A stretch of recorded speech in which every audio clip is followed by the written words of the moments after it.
Pronto, voltando para o nosso último bloco, agora a gente vai entrar no assunto poderes. Lembra que o primeiro, segundo e terceiro bloco, o primeiro a gente gastou um tempinho maior, que a gente estava explicando todo o edital e como ia ser a didática do curso.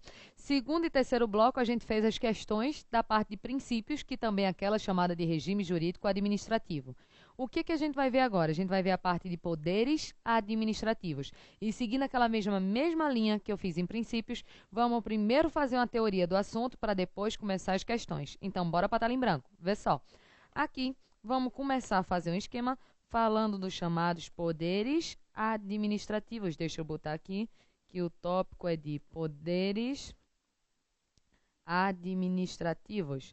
Então, por esse tópico aqui de poderes administrativos, no edital de nível superior, ele falou expressamente assim, em poder vinculado, poder discricionário, poder hierárquico, poder de polícia, poder regulamentar. Então, vamos falar de tudo isso.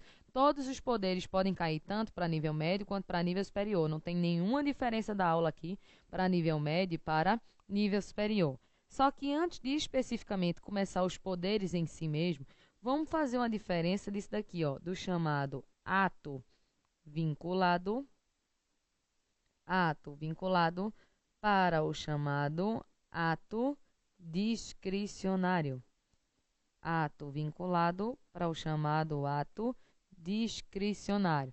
Vamos pensar no seguinte, quando eu falo em ato vinculado, é quando a lei ela não deixa nenhuma margem de liberdade para o administrador.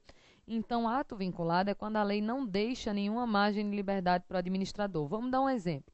No caso de você chegar aos 70 anos, por exemplo, tu chegou aos 70 anos. Chegando aos 70 anos, o chefe ele teria a opção de continuar com aquela pessoa no cargo efetivo?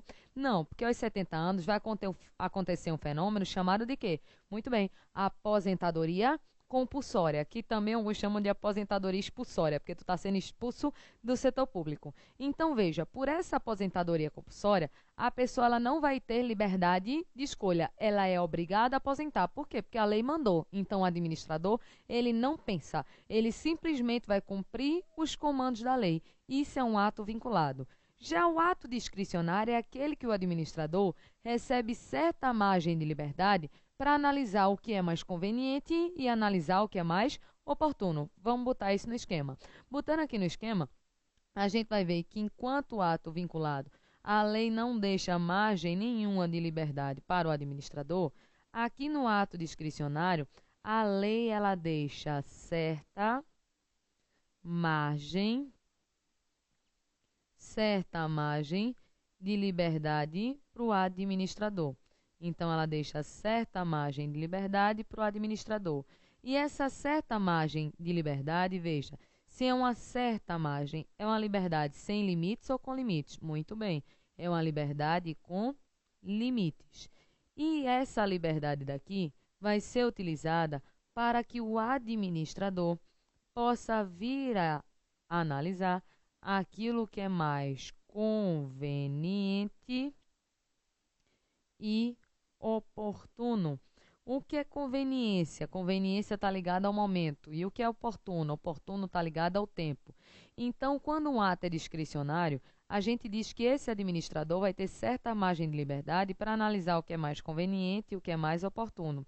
Ou seja, ele vai analisar qual a melhor opção, qual a melhor escolha para poder atingir a satisfação não dele, mas a melhor opção para atingir a satisfação do chamado interesse público.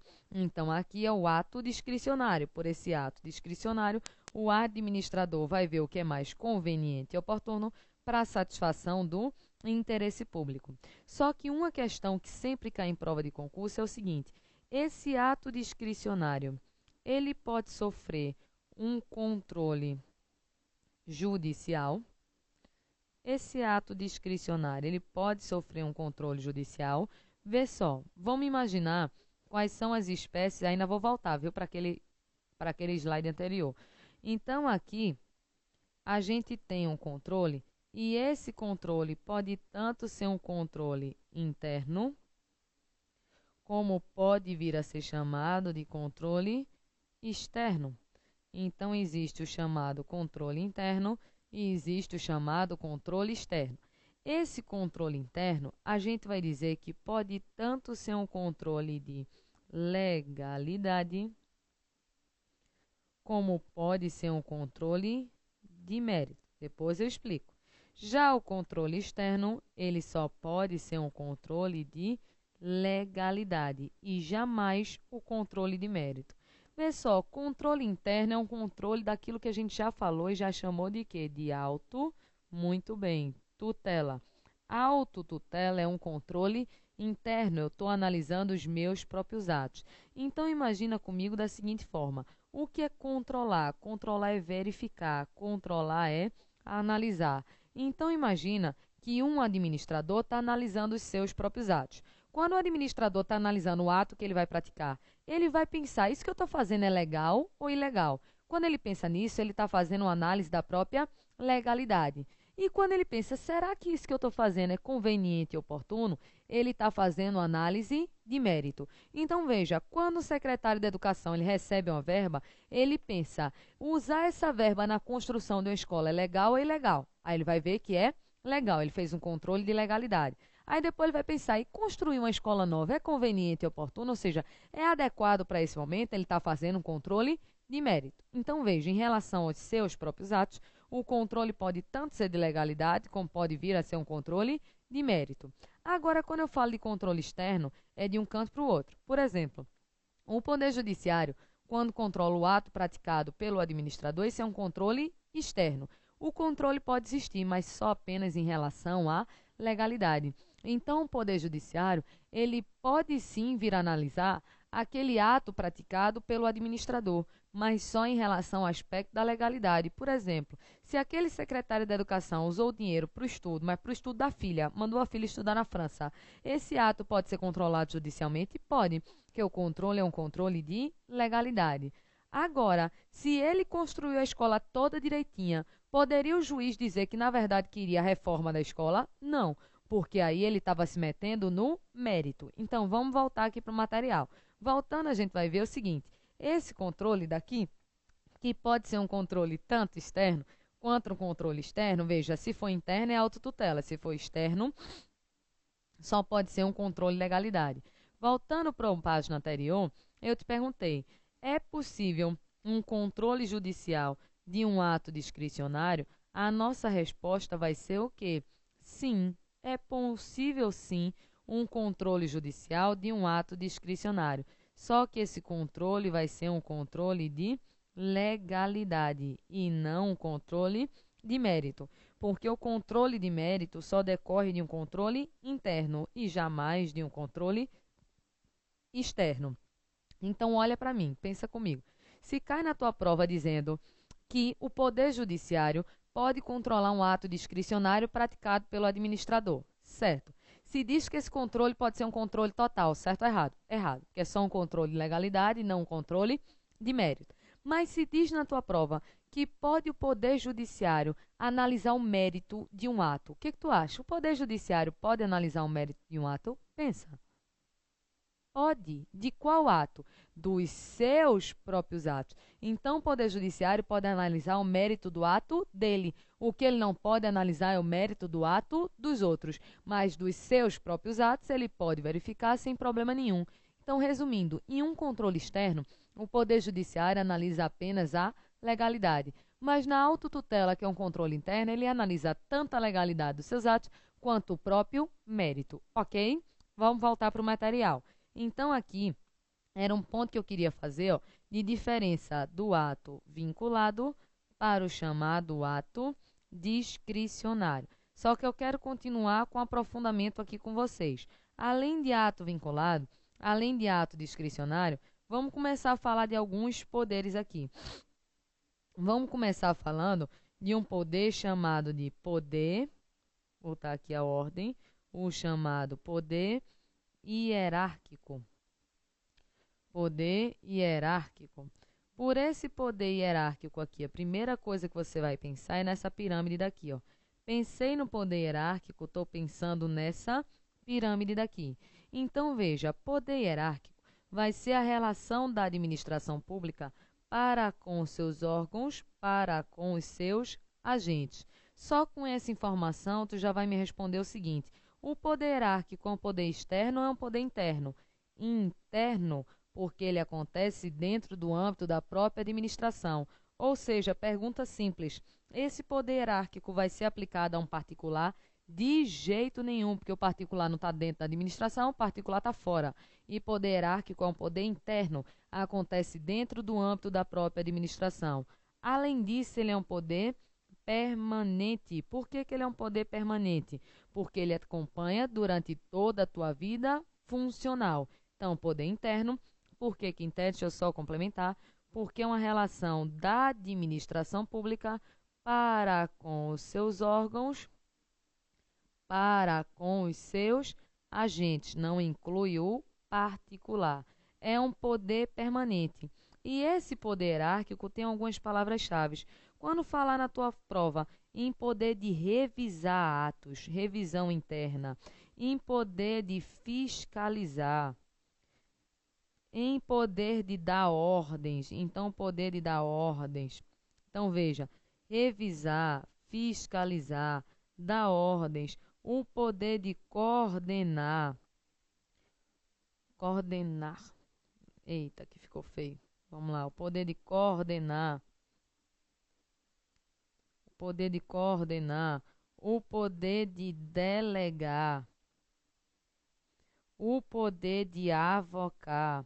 Tudo isso daqui vai ter correlação com o chamado poder hierárquico. Então, veja, poder hierárquico é um poder interno, está relacionado à noção da administração pública com seus superiores, com seus subordinados. É uma relação interna da administração. E veja que aqui isso acontece dentro do âmbito da administração pública. Analise essa pirâmide aqui, ó.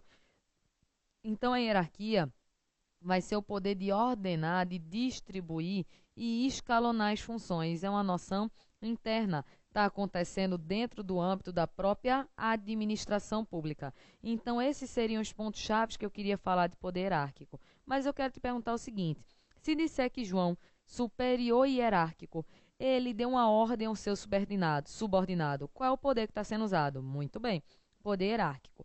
Mas se disser na tua prova que João aplicou uma punição ao seu servidor, esse poder vai ser o poder hierárquico? Não, vai ser o nosso próximo poder, que é o chamado poder disciplinar. Poder disciplinar. Tu vai pensar comigo o seguinte: poder disciplinar, a primeira coisa que você vai pensar na sua prova, que é o poder de você vir a aplicar uma punição. É o poder de punir. E você pensa em quem sendo punido? No particular ou no servidor? Isso, escutei sua resposta. Você pensa no servidor sendo punido, naquele que faz parte da administração pública. Aí eu quero te perguntar uma coisa. Vê só, quando um particular for ser punido, essa punição particular vai ser chamada de poder disciplinar? O que tu acha? Olha, vê bem.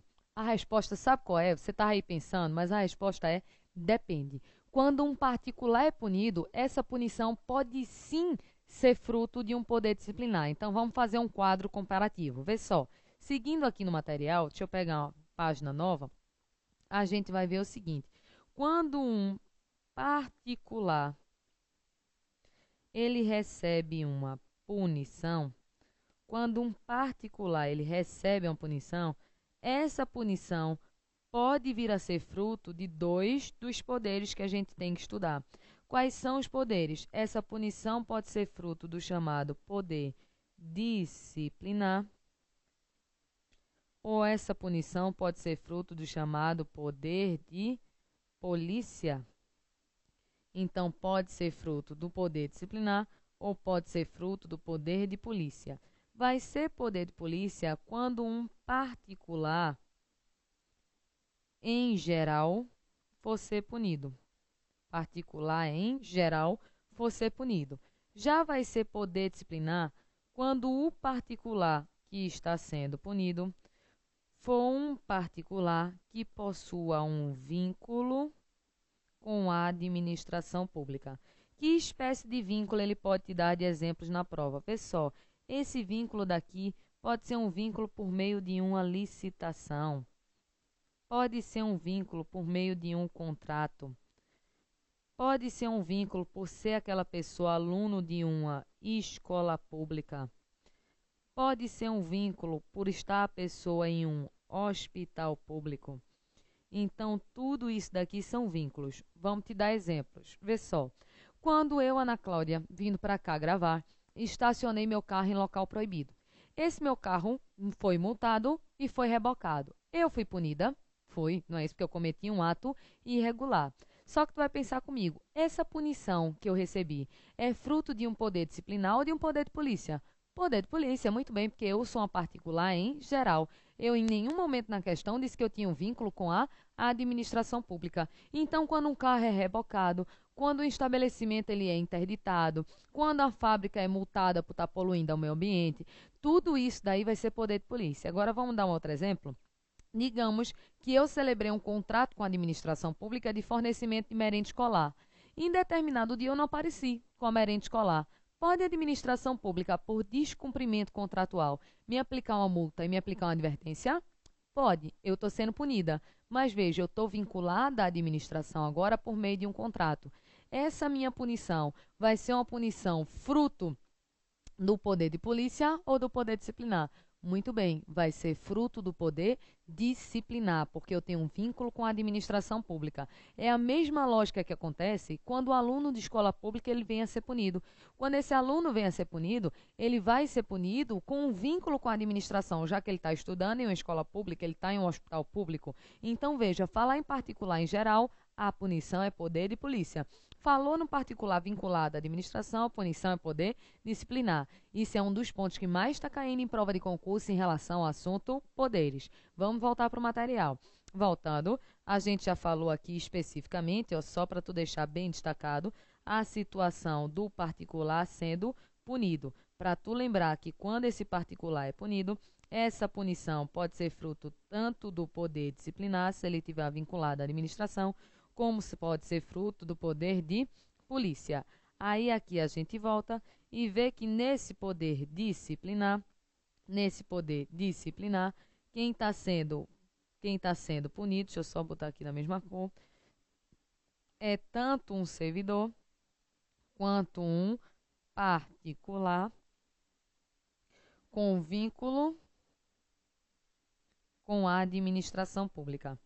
Só que aí vamos botar uma observação. Vê só, qual é a observação que eu quero? Quando o superior percebe que o seu inferior ele cometeu irregularidade, ele escolhe se deve punir ou ele tem um dever de punir? Existe um dever de punir. Se existe um dever de punir, a aplicação da punição é um ato discricionário ou vinculado? Muito bem, é um ato vinculado. Só que aí cuidado com o seguinte, existe um dever de punir. Mas aí eu te pergunto, e qual punição aplicar? Ou seja, a forma de punir. Aí já passa a ser um ato que discricionário. Então veja, o dever de punir, ou seja, a aplicação da punição é um ato vinculado. Já qual punição eu devo dar naquele caso concreto passaria a ser um ato discricionário, porque você vai analisar, a depender do caso concreto, qual seria a punição mais eficiente, mais adequada, mais proporcional. Só que eu ainda quero dar uma outra observação em relação a qual punição aplicar. Vê só, é discricionário, salvo quando a lei já diz qual punição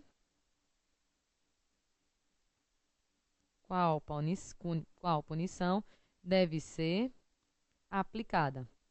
Então, às vezes, a lei diz, para esse caso é advertência, para aquele caso é suspensão, para aquele caso é demissão. Então, a lei já diz. Quando a lei diz, quando a lei já fala qual punição deve ser aplicada, aí a aplicação se torna um ato vinculado. Só que quando a lei não fala, aquele ato passa a ser um ato discricionário. Então, era isso que eu queria falar com vocês de poder disciplinar. Só que aí a gente anda, veja, a gente já viu poder hierárquico, viu o resumo de poder disciplinar, falou da situação do particular, aí agora eu posso para o ponto 5, falar só rapidamente aqui, porque a gente já falou bem, do chamado poder de polícia. Primeira pergunta, pessoal. Poder de polícia é só quem tem a polícia? Não, muito bem. Poder de polícia não é só a polícia que vai possuir. Poder de polícia tem um conceito extremamente simples e que decorre de um desenho que a gente fez no início da aula. Vê só a lógica do desenho. A gente desenhou algo assim, ó. O administrador, ele sai em busca do interesse coletivo. O interesse coletivo é superior ao interesse particular. E o administrador, como ele sai em busca desse interesse coletivo, às vezes ele pode limitar o interesse individual em prol do interesse coletivo. E esse poder de limitar o interesse individual em prol do interesse coletivo vai ser chamado de poder de polícia. Então, poder de polícia é o poder de limitar o interesse individual, limitar o interesse individual em prol do interesse coletivo. Limitar o interesse individual em prol do interesse coletivo. Uma pergunta que ela aparece na tua prova é o seguinte, bora botar uma observação aqui, ó. Observação. Poder de polícia pode ser delegado, ou seja, repassado a um particular. Poder de polícia pode ser repassado a um particular. Você vai responder de acordo com a visão de Celso Antônio Bandeira de Melo. Ele diz que não. Poder de polícia ele não pode ser delegado a um particular. Aí ele bota salvo situações excepcionalíssimas, como do comandante, só para tu revisar isso daqui, comandante de navio. Entretanto, ele diz que eu posso delegar um ato material preparatório, ou sucessivo ao ato de polícia. Então, Celso Antônio está dizendo que o poder de polícia eu não posso delegar a um particular. Entretanto, posso delegar um ato material preparatório sucessivo. Então, vamos pensar comigo aqui, rapidinho. Quando eu falo em poder de polícia, é o poder de limitar o interesse individual em prol da coletividade. Beleza, isso aí a gente já sabe. Aí pensa comigo, um guarda de trânsito, quando ele me multa, ele está usando poder de polícia? Tá, porque ele está limitando o meu interesse individual em prol do interesse coletivo. Só que ele poderia pegar um particular que estivesse passando na rua e dizer assim, ó, fica aqui multando as pessoas, ele pode fazer isso? Não, porque os particulares eles são iguais perante a lei. Então vai faltar a supremacia que é necessária ao poder de polícia. É por isso que Celso Antônio diz que eu não posso delegar o poder de polícia a um particular. Ele diz que, entretanto, eu posso delegar um ato material preparatório, que é o anterior ao ato de polícia, ou um ato sucessivo. Por exemplo, instalação de barreira eletrônica, aquela câmera que fica ali olhando, só esperando você, né, se ferrar quando passa em alta velocidade. Aquela câmera pertence a um particular. Ela bate a foto do seu carro, mas essa foto é um ato meramente preparatório, porque depois ela manda para o órgão competente para que ele te aplique a multa. Então é como se fosse um dedo duro. Ato preparatório pode ser. E ato sucessivo também, imagina. O seu carro já mandou ser rebocado e agora simplesmente chegou o guincho e rebocou. O guincho está fazendo um ato sucessivo, ele só está cumprindo ordens desse ato de polícia. Então, Celso Antônio diz que o poder de polícia não pode ser delegado ao particular. Entretanto, posso delegar um ato material preparatório ou um ato sucessivo. Beleza? Vamos voltar. Voltando, depois de poder de polícia, a gente tem um último poder aqui para revisar, que é chamado de poder regulamentar. Poder regulamentar. Por esse poder regulamentar aqui, você vai ver que ele tem duas espécies de regulamento. Tem o chamado regulamento executivo e tem o chamado regulamento autônomo. Tem o chamado regulamento executivo e tem o chamado regulamento autônomo. Uma coisa que eu já quero que tu pense é o seguinte: quando falar simplesmente na sua prova em poder regulamentar, ele está querendo falar do regulamento executivo. A frase que você vai lembrar para a sua prova é essa daqui, ó. Regulamento executivo serve para dar fiel execução à lei. Fiel execução à lei. Nesse caso, o regulamento vai ser feito por um administrador. Executivo serve para dar execução à lei. Então, o regulamento executivo é mais ou menos a seguinte lógica, ó. Vai existir uma lei e essa lei, para ser colocada em prática, vai existir uma norma feita pelo administrador. Então, primeiro vem a lei para depois vir a norma do administrador. Então, essa norma daqui, ó, ela só serve para poder executar os comandos dessa lei. Um exemplo que eu sempre gosto de dar é daquela lei de drogas. A lei de drogas, para ser executada, ela precisa do regulamento da Anvisa, dizendo quais são as substâncias entorpecentes. Então, aquela norma que foi feita pela Anvisa, ela vai servir para que aquela lei de drogas possa vir a ser executada, possa vir a ser colocada em prática. Então, veja que esse regulamento executivo serve para dar simplesmente uma fiel execução àquela lei. Só que o regulamento executivo ele é a regra. Dele existe um consenso doutrinário, consenso jurisprudencial, que ele tem que existir mesmo. Agora existe uma discussão muito grande sobre uma outra espécie de regulamento, que é essa daqui, ó. Vamos dar uma olhada. Além do regulamento executivo, existe o chamado regulamento autônomo. Já vou te dizer que se na tua prova falar simplesmente em poder regulamentar e não falar mais nada, está falando na regra. Está falando aqui no chamado regulamento executivo, porque essa daqui é a regra. Mas existe também um regulamento autônomo. Ele existe em qual situação? Ele existe nas situações lá do artigo 84, inciso 6, a linha A e B da Constituição Federal. Então, artigo 84, inciso 6, a linha A e B da Constituição Federal. Qual é a lógica desse regulamento autônomo? A lógica é o seguinte: é uma matéria que, de regra, precisaria de uma lei. Mas esse artigo 84 diz que pode o presidente da República dispor mediante decreto. Então, veja, quando eu falo em decreto, eu estou falando em uma norma que é privativa do chefe do Poder Executivo. Então, tecnicamente, o decreto ele é inferior à lei. Só que no regulamento autônomo acontece uma coisa muito estranha. Por quê? Porque não vai existir a lei e no local da lei vai existir um decreto. Isso existe nas situações do artigo 84, inciso 6, a linha A e B da Constituição Federal.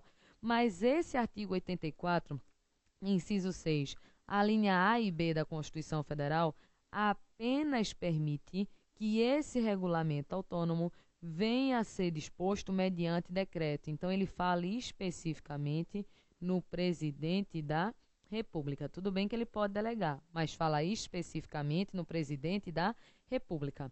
Então, o presidente da República pode dispor mediante decreto, onde, na verdade, tecnicamente, era para ser disposto por uma lei.